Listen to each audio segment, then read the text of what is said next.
बिल्ली के गले में घंटी। एक बहुत बड़े घर में सैकड़ों चूहे रहा करते थे। वो अपना पेट भरने के लिए पूरे घर में टहलते थे। सभी चूहे हंसी खुशी अपना पेट भर लिया करते थे। उनकी जिंदगी बड़े आराम से कट रही थी। अचानक एक दिन उस घर में शिकार करने के लिए कहीं से एक बिल्ली आ गई।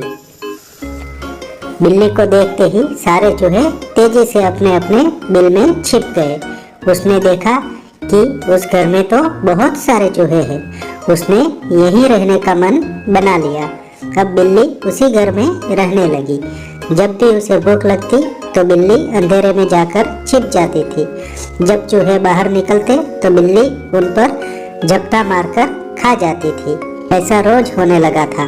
धीरे धीरे चूहों की संख्या कम होने लगी थी। अब चूहों में दहशत फैल गई थी। इस समस्या का हल निकालने के लिए चूहों ने एक सभा बुलाई। सभा में सभी चूहे मौजूद थे।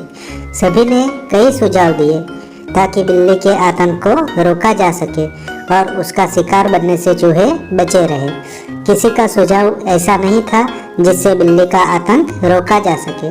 सभी चूहे बैठे ही थे कि अचानक एक चूहे ने सुझाव दिया। उसने कहा कि हम बिल्ली से बच सकते हैं, लेकिन उसके लिए एक घंटी और एक धागे की जरूरत पड़ेगी। बूढ़े चूहे ने कहा कि हम बिल्ली के गले में घंटी बांध देंगे और जब वो आएगी तो घंटी बजने से हमें खतरे के बारे में पता चल जाएगा। खतरा जानने के बाद हम लोग भागकर अपनी बिल में छिप जाएंगे। इससे हम लोग बिल्ली का शिकार बनने से बचे रह सकते हैं। सभी चूहे खुशी से झूमने लगे।